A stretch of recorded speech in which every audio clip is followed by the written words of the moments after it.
The alarm screamed through the council chamber. It had been screaming for 3 days straight.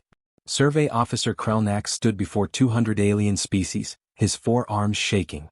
The data tablet in his hands felt like it weighed 1,000 pounds. He did not want to be here. He did not want to tell them what he had found. Speak, Counselor Ven said. Her crystalline body flashed with impatient light. Krelnax touched the tablet. A blue and green planet appeared in the air above them, spinning slowly. It looked beautiful, peaceful even, but the numbers floating around it were all red. Every single one. This is Sol 3. Humans call it Earth. We called it a Class 6 hazard world. We were wrong. He paused. His voice dropped to almost a whisper. It is a Class 14 death world. The room exploded with noise. 200 species all talking at once. Some laughed. Some shouted. Some just stared. Impossible, Ven said. Nothing goes past Class 12. Your machines are broken. We tested 17 times, Krelnak said quietly. We sent 3 different teams. They all found the same thing. Counselor Thrain leaned forward. His breathing mask wheezed. How bad is it? Krelnak showed them the numbers. The gravity was 40% higher than normal. Most species would need machines just to stand up. The air had 21% oxygen, which would slowly poison 70% of the species in this room. The temperature swung wildly between freezing and boiling. The ground shook and split open regularly. Storms formed that could destroy entire cities. But the worst part was the life. 8.7 million species, Krelnak said. Most of them trying to kill each other. Or eat each other. Or both. He showed them pictures. Creatures with massive teeth. Creatures with claws. Creatures with venom. Creatures so small they could not be seen but could kill in days. The ocean was full of predators. The land was full of predators. Even the air had predators. What about the dominant species? Someone asked. They must be huge. Armored. Protected somehow. Krelnak showed them a human. A basic scan of a human body. They looked soft. Fragile. No armor. No claws. No venom. No natural weapons at all. Just soft skin and weak bones. Then how did they survive? Ben asked. That is what scares me, Krelnak said. They did not just survive. They conquered it. Every part of the planet. The frozen parts. The burning parts. The wet parts. The dry parts. They live everywhere. They have been the strongest species for 200,000 years. The room went quiet. How many are off-world? Thrain asked. 2.3 million. The number hung in the air like poison gas. 2 million humans. Living on stations. Working on ships. Walking among them. For 15 years. Have there been incidents? Ben asked. Krelnax did not want to answer, but he pulled up the files. Hundreds of reports scrolled past. Thousands actually. A human named James had eaten pure capsaicin. A chemical weapon. He said it tasted good.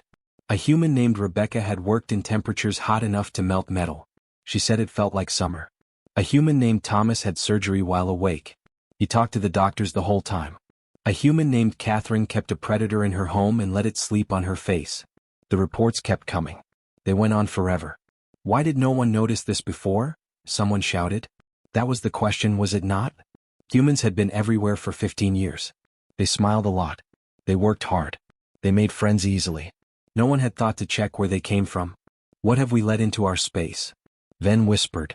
A voice came from the back of the room. I can answer that. Everyone turned. A human stood in the visitor area. She was tall, taller than most species. Her name was Emma Harrison. She wore a ship captain's uniform. I have been listening, Emma said as she walked down to the council floor. Species moved away from her as she passed. You are scared of us now. I understand. But you are thinking about this wrong. She took the controls from Krelnax. He let her have them without argument. Yes, Earth is dangerous, Emma said. She showed them pictures of mountains. We climb these for fun. This is the Mariana Trench, the deepest part of our ocean. We go down there to explore. She showed them a massive storm. This is a hurricane. Some humans chase these to study them. She looked around the room. You see all these dangers as things that tried to kill us. But they did not kill us. We adapted. We learned. We survived. That is what you do on a dangerous world. More pictures appeared. Human children playing in parks. Humans swimming in oceans. Humans hiking through forests where predators lived. I just came back from vacation, Emma said cheerfully. I went to Iceland. Beautiful place. Volcanoes, glaciers, hot springs. Very relaxing. Krelnax made a choking sound. You went to an unstable volcanic zone for relaxation? Yes. It is a popular tourist spot. Millions of people go there. The council stared at her. This human had just admitted to voluntarily visiting active volcanoes because it was enjoyable. She said this like it was completely normal. You are all scared now because you know where we come from, Emma said. But we are the same people we were yesterday. We have been your neighbors for 15 years. We have been your friends. Your co-workers. Nothing has changed except what you know about our home. Everything has changed, Ven said quietly. Emma smiled. That was another thing that bothered them. Humans showed their teeth when they were happy. Most species only showed teeth as a threat. We are survivors, Emma said. Yes, that made us tough. But it also made us really good at helping others survive. Check the records. Humans have the highest success rate in rescue operations across the galaxy. You know why? Because when your station has a crisis and everyone is panicking, we are the ones who have been dealing with danger our whole lives. We do not freeze. We act. She handed the controls back to Krelnax and turned to leave. Where are you going? Thrain called after her. Back to work. My break is over. I have cargo to deliver. She paused at the door. Unless you want to quarantine us? Lock us away because our home is dangerous. No one answered. Emma left. The council sat in silence. Somewhere in the galaxy, 2 million humans were just living their lives. Working. Laughing. Making friends. Being normal. Except now everyone knew the truth. They came from a world that should not be survivable. And they not only survived it, they thrived. Counselor Ven looked at the image of Earth still floating in the air. Beautiful blue and green, hiding all its terrible secrets beneath clouds and oceans. What do we do? Someone asked. No one had an answer. K. Dr. William Foster was considered brave among his people. He had studied the most dangerous creatures in the galaxy. He had worked in hostile environments. He feared nothing. That was before he met Lieutenant Henry Cooper. The human walked into the laboratory with too much energy. He moved like a predator, smooth and confident. The station gravity was set high, 40% higher than standard, just for him. William's body ached under the weight, but Henry acted like it was normal. Good morning, Doctor. Henry said with a huge smile. Teeth everywhere. Good morning, Lieutenant. Thank you for helping with my research. No problem. What are we doing today? I would like to watch your exercise routine. What happened next gave William nightmares for weeks. Henry ran on a machine. Fast. Very fast. His heart rate climbed to dangerous levels. He did this for 30 minutes. Then he lifted heavy objects over and over until his muscles shook. When William asked why he was hurting himself on purpose, Henry explained that damaging muscles made them grow back stronger. William wrote in his notes with a shaking hand. Humans injure themselves to become more powerful. Over the next few weeks, William's team learned many disturbing things about humans.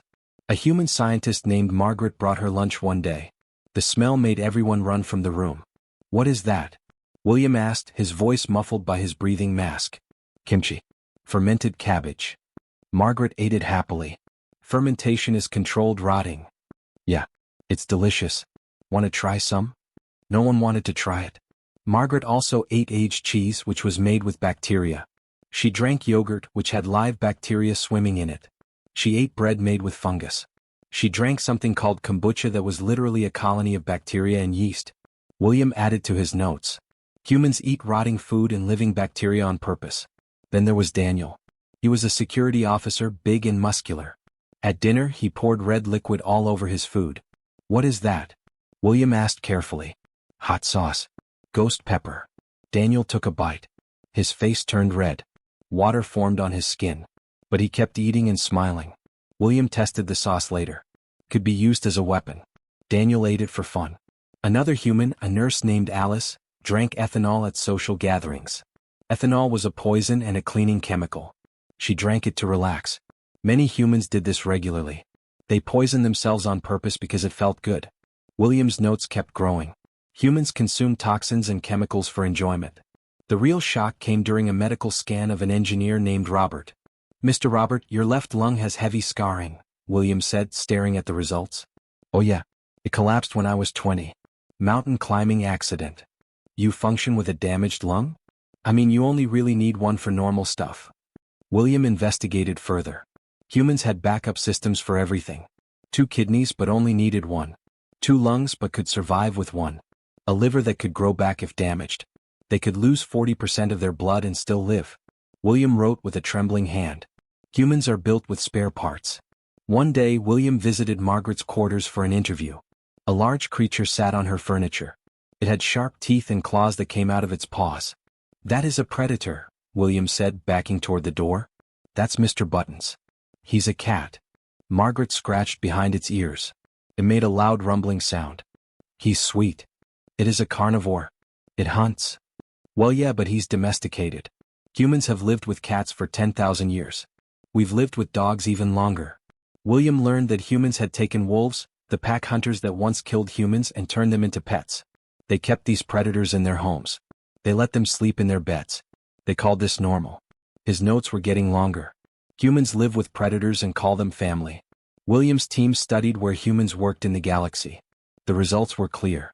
Humans were only 0.03% of the population, but they held 34% of rescue jobs, 28% of deep space exploration jobs, 41% of hazardous material jobs, 52% of combat medical jobs, 67% of toxic world mining jobs.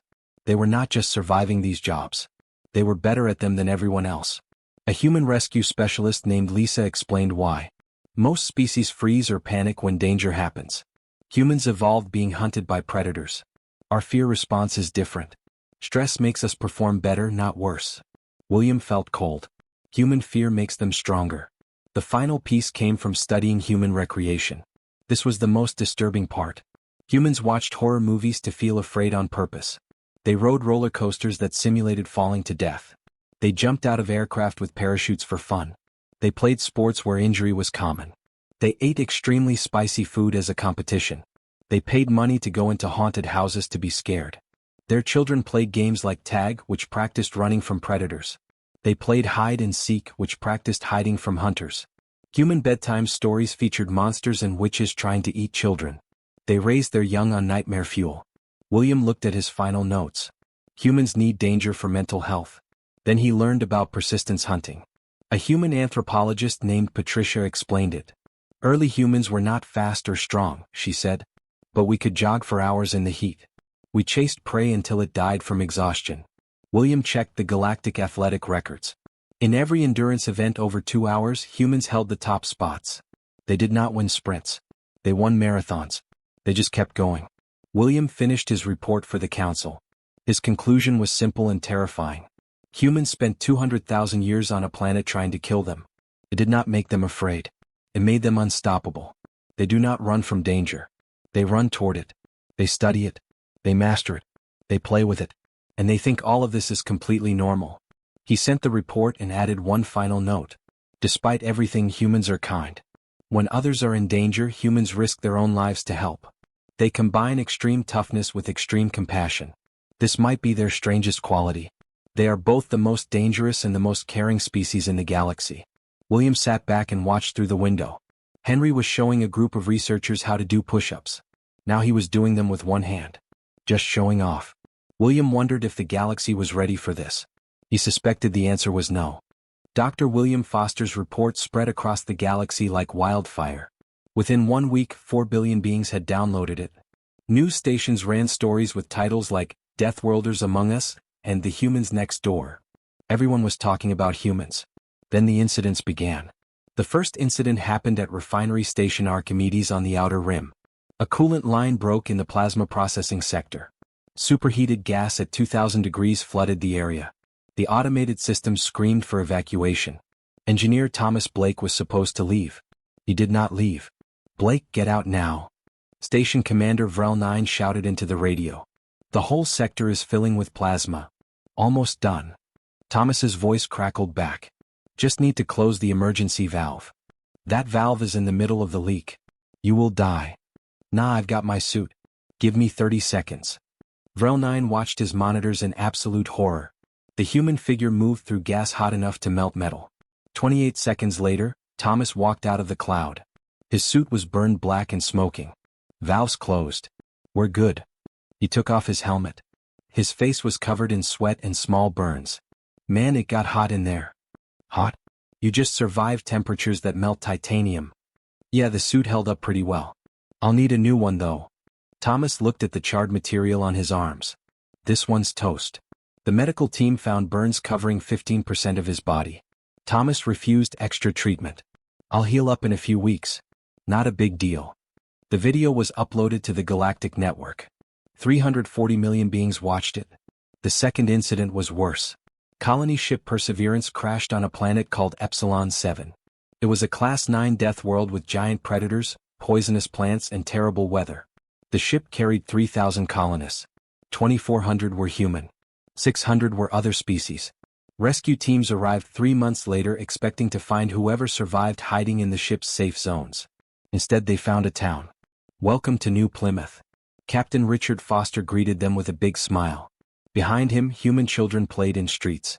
Adults worked in gardens. Buildings stood where there should have been wreckage. How are you alive? Rescue Commander Thelsera could not understand what she was seeing. It was rough the first week, Richard admitted. But we organized pretty fast. The local animals were aggressive, but we built walls. Set up patrols. The predators here weigh 6 tons. Yeah, the Titan bears. We call them that because they look like Earth bears. Just bigger.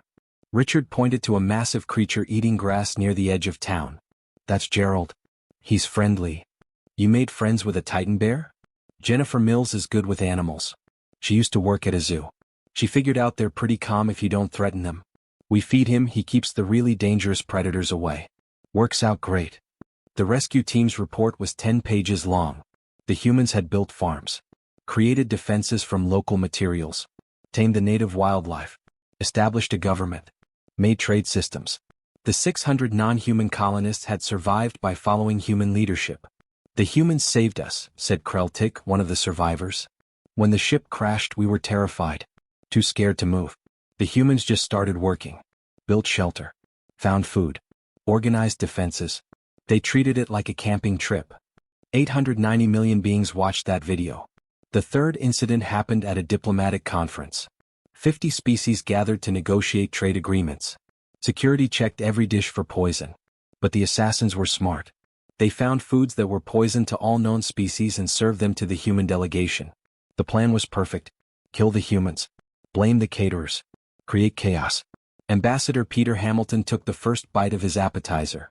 Security Chief Ellen Ross tried the soup. Both kept eating. The assassins watched in confusion as all 6 human delegates ate what should have been lethal doses of various poisons. This is delicious, Peter said. What's this sauce? It contains extract from the Vilnari death flower, sir, the waiter said nervously.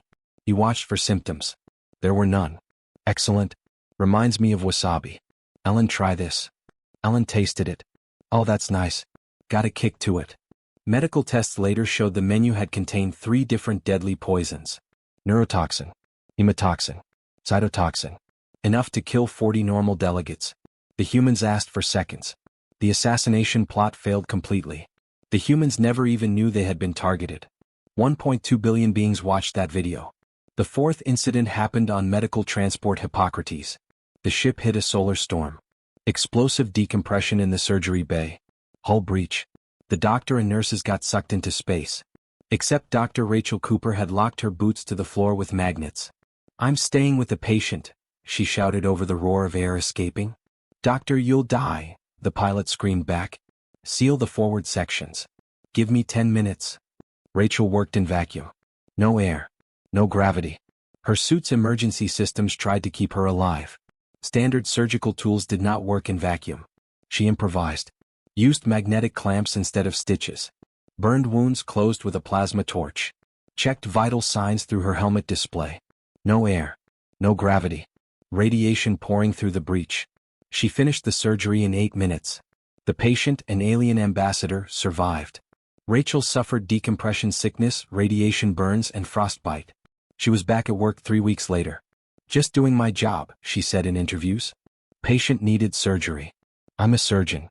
What else was I going to do? 2.1 billion beings watched that video. Then came the social media explosion. The hashtag Human Stories became the most viewed topic in galactic history. Aliens everywhere shared their experiences. One alien wrote, "My human coworker brought leftovers for lunch. He heated up fish. In the break room. I filed a biohazard complaint. He was just eating salmon." Another wrote, Human engineer named George whistles while working in radiation zones. Whistles. Like it's pleasant. We monitor his exposure. He's fine. He chooses to be there. Another wrote, humans drink boiling water with dead plants in it. They call it tea. I tried it. Burned myself. They said I didn't let it cool enough. It was still 350 degrees. The stories multiplied. Thousands.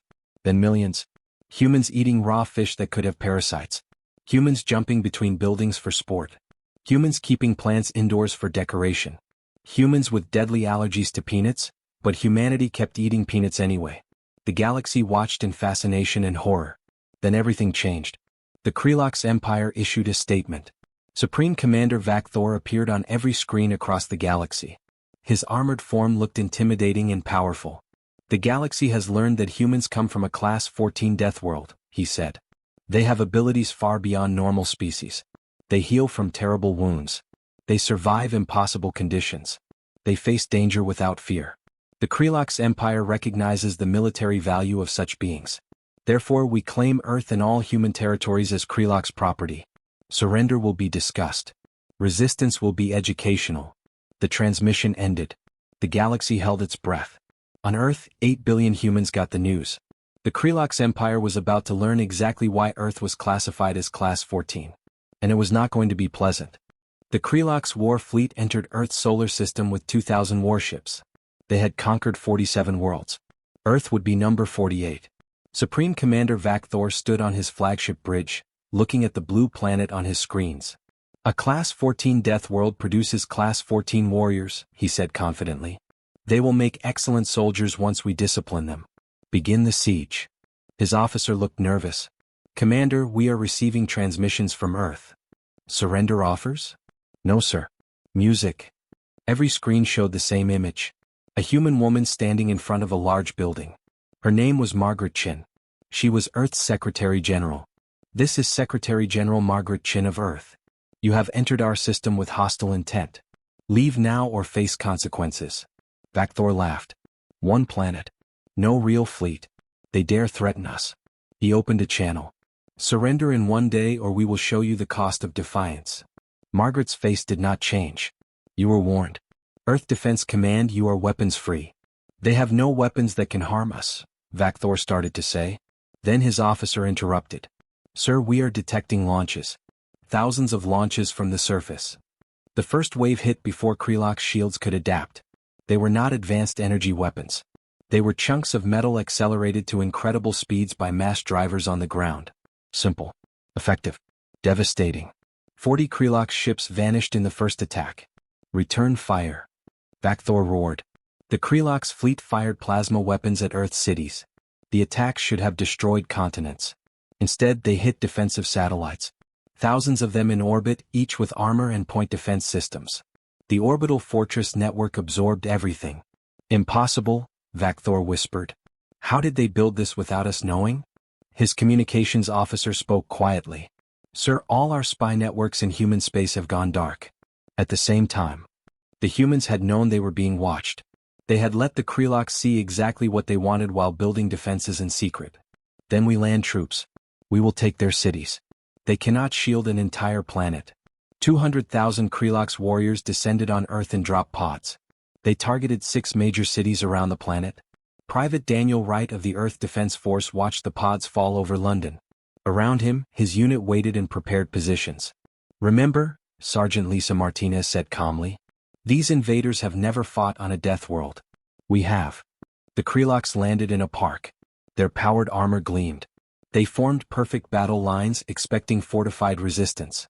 Instead it started raining. Not a light rain. A proper London downpour. Within minutes, the Krelox troops were soaked. Their armor, designed for controlled environments, began failing. Sensors fogged. Joints corroded from moisture. It is just water. Krelox Commander Zelmar shouted. Maintain formation. Then the humans attacked from everywhere. Rooftops. Sewers. Underground tunnels. Buildings. The humans used the city itself as a weapon, appearing and vanishing like ghosts. In Tokyo, Commander Robert Hayes led defense through the subway system. The Krelox followed confident. They were not ready for the humidity, the crowds, the maze of identical tunnels. The trains that humans used as weapons, timing attacks perfectly. In Mumbai, the heat destroyed the invaders. Krelok's bodies were adapted to cool worlds. Earth's equatorial heat was torture. Troops collapsed from heat exhaustion within hours. In Sao Paulo, tropical storms dumped water in sheets. Visibility dropped to almost nothing. The Kreloks stumbled blindly while human defenders struck with precision. But Lagos was the worst. Krelok's troops secured a landing zone and began building a base. Standard protocol. Perimeter defense. Supply lines. Command structure. Then night fell. "Sir, troops are reporting bites," the medical officer said. "Small flying insects. Thousands of them." Insects. Commander Krelvax activated his sensors. The air was thick with tiny creatures. "Deploy countermeasures." The countermeasures failed. Earth mosquitoes had evolved alongside humans for millions of years. They were persistent and adaptable. Within 12 hours, 15% of the force had fever. Within 24 hours, casualty rates from disease reached critical levels. How can microscopic parasites carried by insignificant insects destroy trained warriors? Krelvax stared at medical reports. His medical officer looked up. "These parasites evolved on a Class 14 Deathworld. They are optimized for the harshest conditions. Our immune systems have no defense." The Lagos offensive collapsed. Not from military action. From diseases that humans had been fighting for centuries.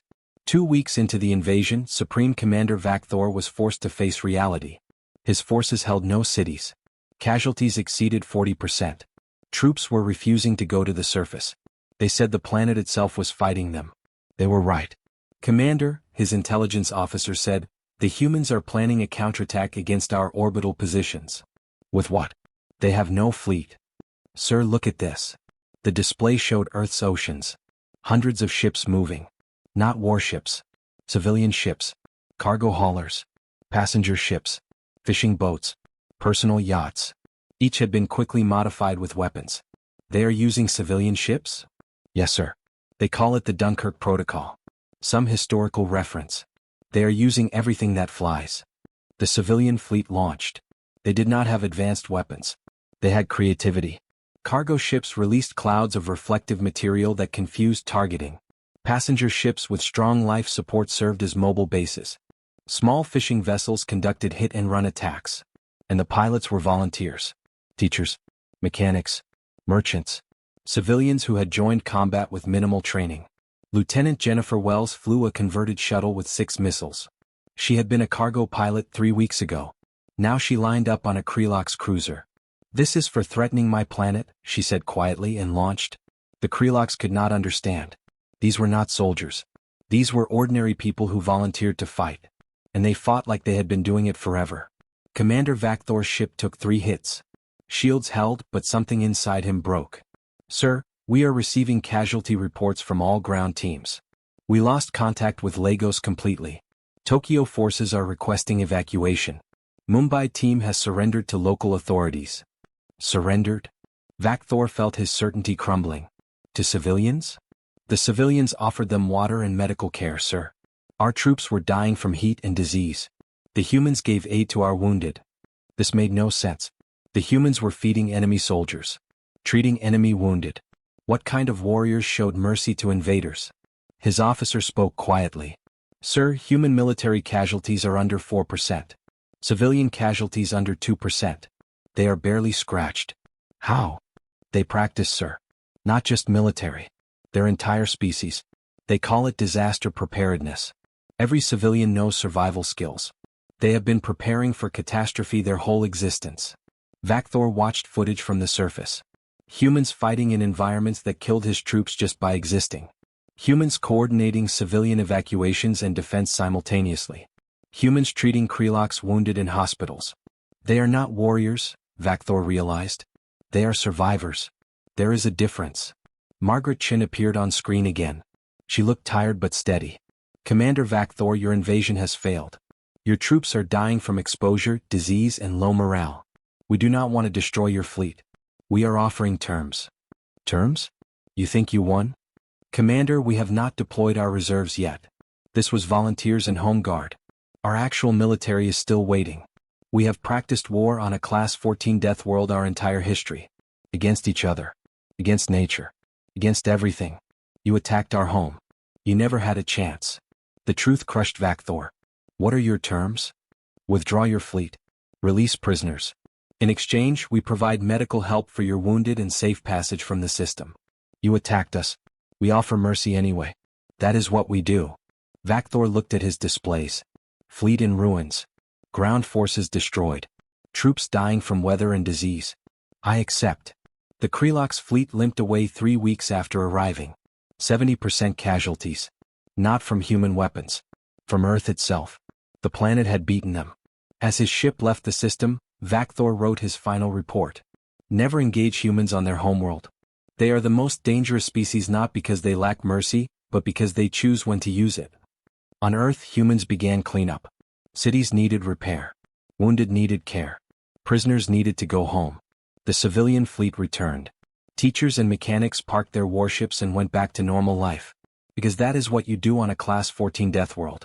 You survive. You protect your own. And when danger passes, you get back to living. 6 months after the Krelok's withdrawal, the Galactic Council convened an emergency session. The chamber was packed. Not just the usual 200 representatives, but observers from nearly every known species. Everyone wanted to know the answer to one question. What do we do about the humans? Counselor Ven opened the proceedings.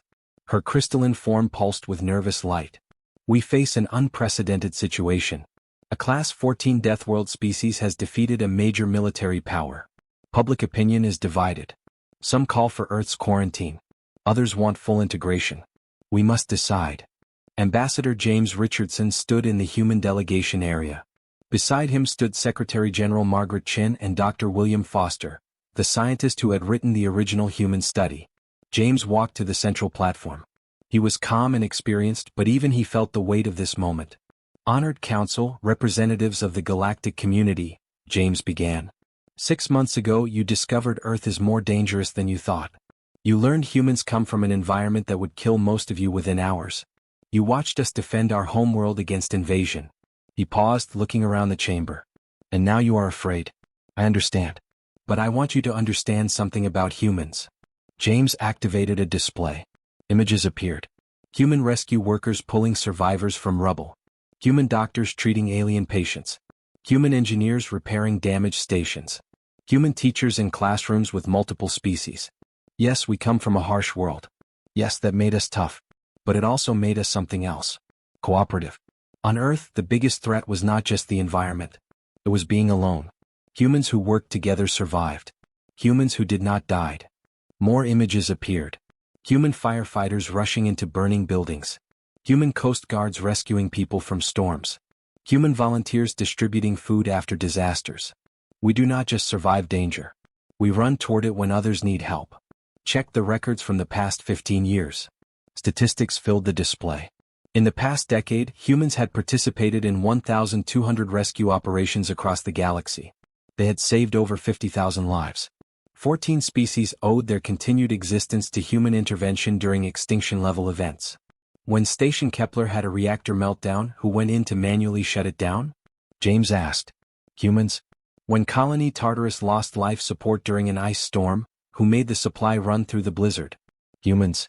When the Zentarii medical ship was stranded in a radiation field, who towed them out? Humans. A voice interrupted from the council floor.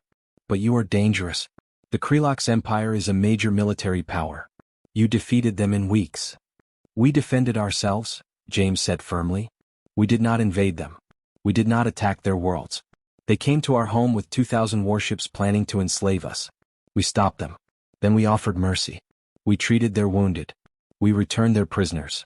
We gave them safe passage home. That is who we are. Margaret Chin stepped forward. The council is afraid because we are effective at violence. But you are not looking at the full picture. Yes, humans can fight. We had to learn because Earth taught us. But Earth also taught us cooperation. Medicine. Engineering. Art. Music. Philosophy. We did not survive by being the strongest. We survived by being the smartest and by working together. She gestured to Dr. Foster. He stepped up nervously. I have spent 6 months studying humans, Foster said. His voice shook slightly.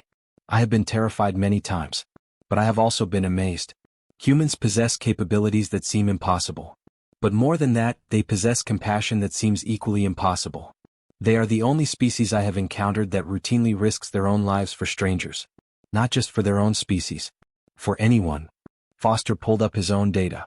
In the past year alone, humans have donated over 2 billion credits to disaster relief across the galaxy. Human medical researchers have shared their findings freely, refusing to patent life-saving treatments. Human engineers have created safety protocols that have reduced industrial accidents by 37% across all species. They are not perfect, Foster continued. They argue among themselves. They make mistakes. But when crisis comes, they unite. And when others are in danger, they help. Always. Counselor Thrain spoke up, his breathing mask wheezing. What about the classification? Earth remains a Class 14 Deathworld. How do we reconcile this with integration? James smiled. We propose the Deathworld Protocol. Comprehensive safety training for any non-human visiting Earth. Mandatory briefings on Earth's environment. Supervised visits to safe zones. And reciprocal training for humans traveling off-world. We teach you how to survive on Earth. You teach us how to fit better into galactic society. You would allow inspections? Monitoring? Ben asked. Of course, Margaret said. We have nothing to hide. We want to be part of this community. But we will not be quarantined like a disease. We have proven our value. We ask for a chance to continue proving it. The council chamber fell silent. Then Counselor Venn spoke. There will be a vote. But first, we hear from one more witness. A figure entered from the back. Krelok's armor. The chamber tensed. It was a Krelok soldier, one of the survivors from the invasion. I am Kelvar, the soldier said. I fought on Earth. In Lagos. I witnessed my unit destroyed by insects and disease. I was captured by human forces. He paused. I expected execution. I expected torture. We had invaded their home. Instead, they gave me medical care. They treated my malaria. They fed me. They asked if I needed anything to be comfortable. Kelvar's voice grew stronger. When I was well enough, they let me speak with my family back home. They showed me kindness I did not deserve.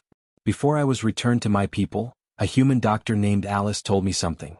She said, we do not blame soldiers for following orders. We hope you go home and tell your people that humans do not want war. We want peace. The chamber was absolutely silent.